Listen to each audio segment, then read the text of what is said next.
नमस्कार, study affairs में आपका स्वागत है। आज है 5 अक्टूबर 2024 और इससे संबंधित जितने भी महत्वपूर्ण प्रश्न होंगे उनके बारे में हम विस्तार से चर्चा करेंगे। तो वीडियो को ध्यान से और अंत तक देखें। वीडियो पसंद आए तो लाइक करें, शेयर करें, कमेंट करें और चैनल पे नए हैं तो सब्सक्राइब करना ना भूलें। तो चलिए आज का सेशन शुरू करते हैं। हमारा पहला प्रश्न है, हाल ही में किस मंत्रालय द्वारा पीएम ई ड्राइव योजना की शुरुआत की गई? भारी उद्योग मंत्रालय, गृह मंत्रालय, विदेश मंत्रालय, शहरी विकास मंत्रालय। तो जो पीएम ई ड्राइव योजना की शुरुआत की गई है वो भारी उद्योग मंत्रालय के द्वारा शुरू की गई है। तो इस क्वेश्चन का आंसर हो जाएगा ऑप्शन ए। चलिए इसके बारे में जानते हैं। तो भारत सरकार के उद्योग मंत्रालय ने इलेक्ट्रिक वाहनों को तेजी से अपनाने के लिए पीएम ई ड्राइव योजना की शुरुआत की है। इस योजना के तहत भारत में चार्जिंग इंफ्रास्ट्रक्चर की स्थापना एवं ईवी विनिर्माण पारिस्थितिकी तंत्र का विकास किया जाएगा। अब इस योजना के बारे में जान लेते हैं। तो ये योजना कब से कब तक लागू रहेगी? तो यह योजना 1 अक्टूबर 2024 से 31 मार्च 2026 तक लागू रहेगी। इसमें EMPS 2024 यानी कि इलेक्ट्रिक मोबिलिटी प्रमोशन स्कीम को पीएम ई ड्राइव योजना के अंतर्गत शामिल किया जा रहा है। अब ये जो पीएम ई ड्राइव योजना है इसमें सब्सिडी कैसे मिलेगा? तो इलेक्ट्रिक दोपहिया वाहनों को बैटरी पावर के आधार पर 5,000 रुपये प्रति किलोवाट घंटा तय की गई है, लेकिन पहले वर्ष में कुल प्रोत्साहन राशि 10,000 रुपये से अधिक नहीं होगा। दूसरे वर्ष में इसे आधा कर कर 2,500 रुपये प्रति किलो वाट घंटा कर दिया जाएगा और कुल लाभ 5,000 रुपये से अधिक नहीं होगा।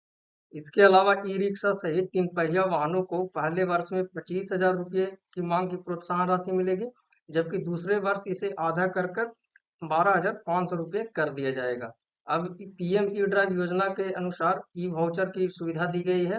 तो जो ईवी खरीदारों जो इलेक्ट्रिक वाहन खरीदेंगे उनको ई वाउचर की सुविधा प्रदान की जाएगी और एक आधार के लिए एक वाहन की अनुमति ही दी जाएगी। जैसे ही वाहन बिकेगा ई वाउचर जनरेट हो जाएगा। इसके अनुसार चार्जिंग स्टेशन की स्थापना भी की जाएगी। इस योजना के तहत इलेक्ट्रिक वाहन सार्वजनिक चार्जिंग स्टेशनों यानी कि ईवीपीएस की स्थापना की जाएगी। यह चार्जिंग स्टेशन अभी शहरों और चुनिंदा राजमार्गों पर ही स्थापित किए जाएंगे। क्लियर है? बढ़ते हैं अगले प्रश्न की ओर। अगला प्रश्न है, हाल ही में भारत जर्मनी सैन्य सहयोग उप समूह यानी कि MCSG की 17वीं बैठक कहाँ आयोजित की गई? Delhi, Berlin, Paris, Tokyo. तो जो भारत जर्मनी सैन्य सहयोग उप समूह की 17वीं बैठक है वो जर्मनी की राजधानी बर्लिन में आयोजित की गई। चलिए इसके बारे में जानते हैं। तो भारत जर्मनी सैन्य सहयोग उप समूह की 17वीं बैठक 1 से 2 अक्टूबर 2024 को बर्लिन जर्मनी में आयोजित की गई। अब ये जो भारत जर्मनी जो MCSG है इसके बारे में जान लेते हैं। तो ये भारत के एकीकृत रक्षा स्टाफ और जर्मनी के सशस्त्र बल अंतर्राष्ट्रीय सहयोग विभाग के बीच रक्षा सहयोग को बढ़ावा देने के लिए एक मंच के रूप में कार्य करता है। इस बैठक की सह-अध्यक्षता दोनों देशों के प्रतिनिधियों द्वारा किया गया है, जिसमें भारत की एकीकृत रक्षा स्टाफ के उप सहायक प्रमुख और जर्मनी के उपनिदेशक शामिल हैं। इस चर्चा का जो उद्देश्य है द्विपक्षीय सैन्य सहयोग को बढ़ाना और रक्षा संबंधों को मजबूत करना है। अगला प्रश्न है, हाल ही में किसके द्वारा धरती आबा जनजातीय ग्राम उत्कर्ष अभियान की शुरुआत की गई? नरेंद्र मोदी, अमित शाह, अनुराग ठाकुर, नितिन गडकरी। तो हाल ही में धरती आबा जनजातीय ग्राम उत्कर्ष अभियान की शुरुआत प्रधानमंत्री नरेंद्र मोदी के द्वारा शुरू किया गया। इस क्वेश्चन का आंसर हो जाएगा ऑप्शन ए। चलिए इसके बारे में जानते हैं। तो प्रधानमंत्री नरेंद्र मोदी ने धरती आबा जनजातीय ग्राम उत्कर्ष अभियान यानी कि DAJ-GUA का शुभारंभ किया। अब इसके बारे में जान लेते हैं। तो यह योजना आदिवासी बहुल गांवों, आकांक्षी जिलों में आदिवासी समुदायों की सामाजिक आर्थिक स्थिति में सुधार लाने के लिए शुरू की गई है। इस योजना के तहत जो अभी है 30 राज्यों और केंद्र शासित प्रदेशों के सभी आदिवासी बहुल गांवों और इसके साथ ही साथ आकांक्षी ब्लॉक में लगभग 63,843 गांवों को कवर किया गया है, जिसमें 5 करोड़ से अधिक आदिवासी लोगों को लाभ मिलेगा। इसका उद्देश्य जो है सामाजिक बुनियादी ढांचे, स्वास्थ्य, शिक्षा में सुधार करना है। इस मिशन में 25 हस्तक्षेप शामिल हैं, जिनमें 17 लाइन मंत्रालयों द्वारा कार्यान्वित किया जाएगा।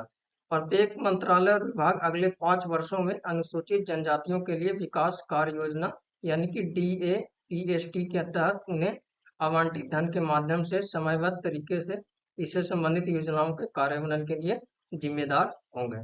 अगला प्रश्न है, हाल ही में भारत इंसॉल्वेंसी एवं बैंकक्रप्सी बोर्ड यानी कि IBBI 8वां वार्षिक दिवस कब मनाया गया? 1 अक्टूबर 2024, 2 अक्टूबर 2024, 3 अक्टूबर 2024, 4 अक्टूबर 2024। इसका जो IBBI का 8वां वार्षिक दिवस मनाया गया वो 1 अक्टूबर 2024 को मनाया गया। तो इसका आंसर हो जाएगा ऑप्शन ए। चलिए इसके बारे में जानते हैं। 1 अक्टूबर 2024 को भारतीय इंसॉल्वेंसी एवं बैंकक्रप्सी बोर्ड ने अपना 8वां वार्षिक दिवस मनाया। अब इसकी स्थापना कब हुई थी? तो इसकी स्थापना 1 अक्टूबर 2016 को हुई थी। इंसॉल्वेंसी एवं बैंकक्रप्सी कोड 2016 के तहत। इसका कार्य वित्तीय संकट का कुशल समाधान सुनिश्चित करना और हितधारकों के हितों की सुरक्षा सुनिश्चित करना है। यह इंसॉल्वेंसी पेशेवरों, एजेंसियों और सूचनाओं उपभोक्ताओं को नियंत्रित करता है। साथ ही साथ बोर्ड इंसॉल्वेंसी और बैंकक्रप्सी से संबंधित नीतियां तैयार करता है और पूरे भारत में ऐसी कार्रवाई के लिए एक समान ढांचे को बढ़ावा देना। अगला प्रश्न है, हाल ही में चर्चे में रही पौमाई नागा जनजाति का निवास स्थान कहाँ है? मणिपुर, नागालैंड, अरुणाचल प्रदेश या ए और बी दोनों? तो इसका सही आंसर हो जाएगा ऑप्शन डी, ए और बी दोनों। पौमाई नागा जनजाति मणिपुर और नागालैंड दोनों जगह पाई जाती है। चलिए इसके बारे में डिटेल में जानते हैं। तो पौमाई नागा जनजाति मणिपुर और नागालैंड राज्य की निवासी है। इन लोगों ने मणिपुर के पुरुल गांव की अपने क्षेत्र में जंगली जानवरों और पक्षियों को शिकार, जाल बिछाने और मारने पर प्रतिबंध लगा दिया है। अभी जो पौमाई नागा जनजाति है इसके बारे में जान लेते हैं। तो यह एक तिब्बती बर्मी जातीय समूह है जो पूर्वोत्तर भारतीय राज्यों खासकर मणिपुर और नागालैंड में निवास करती है। यह मुख्य रूप से 100 गांवों में रहती है जिन्हें सामान्यतः 3 ब्लॉक में विभाजित किया गया है। कौन कौन है? तो पहला है पावो, माटा, लेपाना और चिलीबाई।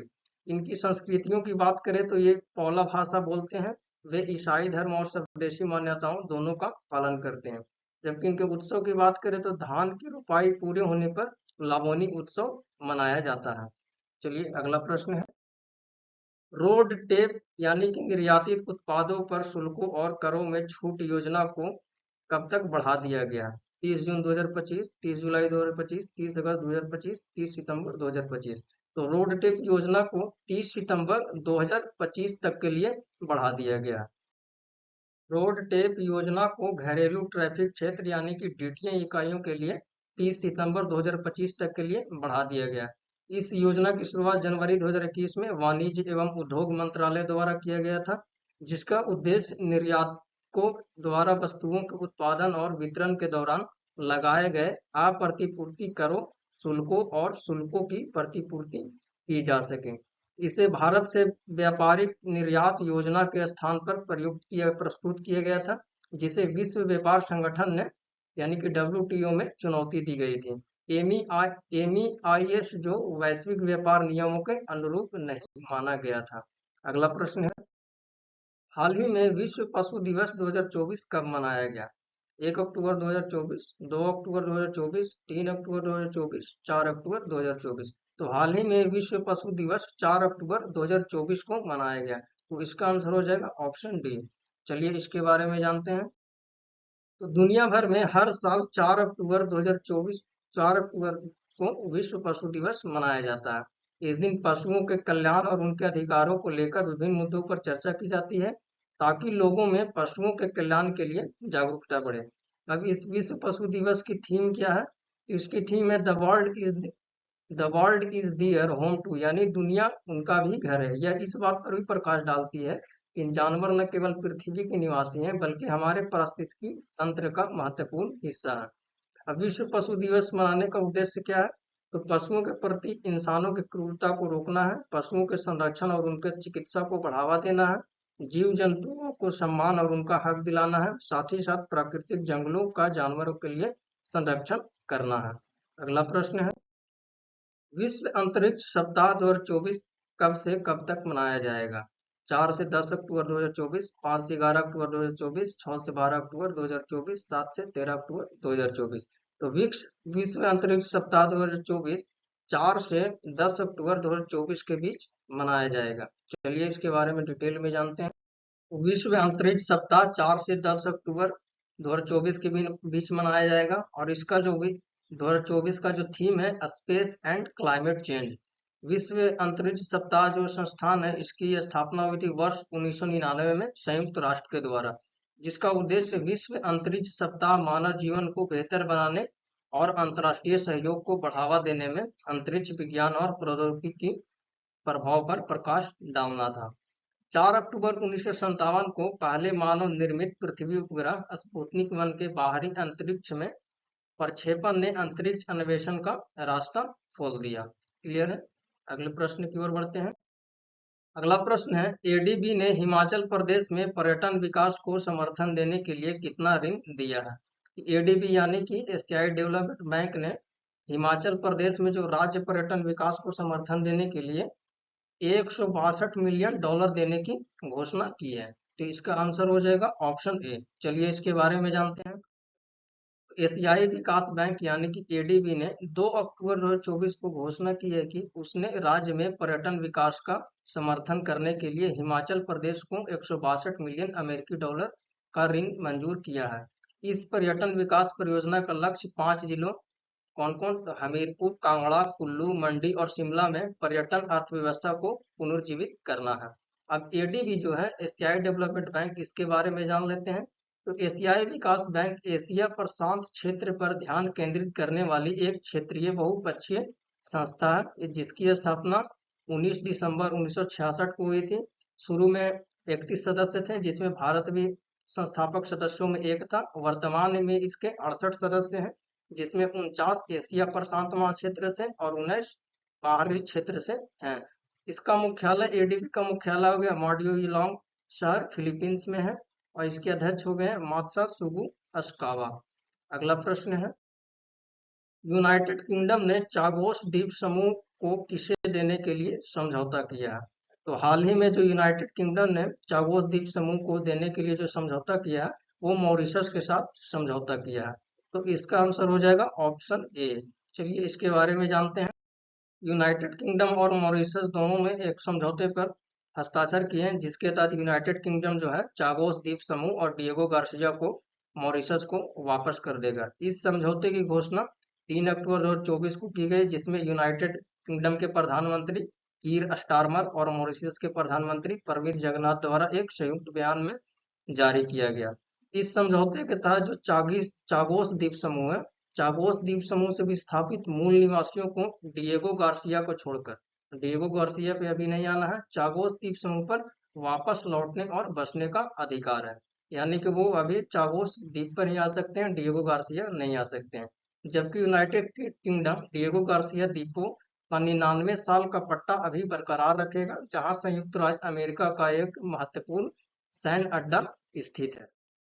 इसके अलावा जो चागोस द्वीप समूह का बहुत समय से विवाद चल रहा था, वो क्या है जान लेते हैं। तो मध्य हिंद महासागर में स्थित चागोस द्वीप समूह में लगभग छोटे छोटे 60 द्वीप शामिल है। यह मालदीव से लगभग 500 किलोमीटर दक्षिण में स्थित है। यह द्वीप जो मॉरिशस का हिस्सा है, 1810 में यूनाइटेड किंगडम द्वारा कब्जा कर लिया गया था। 1968 में मॉरिशस को स्वतंत्रता देने से पहले यूनाइटेड किंगडम ने चागोस द्वीप समूह को मॉरिशस से अलग कर दिया और इसे ब्रिटिश हिंद महासागर क्षेत्र में बना दिया। यूनाइटेड किंगडम द्वारा चागोस द्वीप समूह को मॉरिशस को सौंपने से इनकार करने का मुख्य कारण डिएगो गार्सिया का एटोल सैन्य महत्व था। तो दोस्तों, इसमें जो आज के 5 अक्टूबर 2024 के जितने भी महत्वपूर्ण करंट अफेयर्स थे, उन हमने सारे टॉपिक्स को कवर करने की कोशिश की, और सारे टॉपिक जितने भी हमने कवर किए हैं वो सारे महत्वपूर्ण हैं। तो आशा है कि आप ध्यान से देखे होंगे। तो इसी के साथ इस सेशन का अंत करते हैं। मिलते हैं अगले वीडियो में। तब तक के लिए जय हिंद, जय भारत।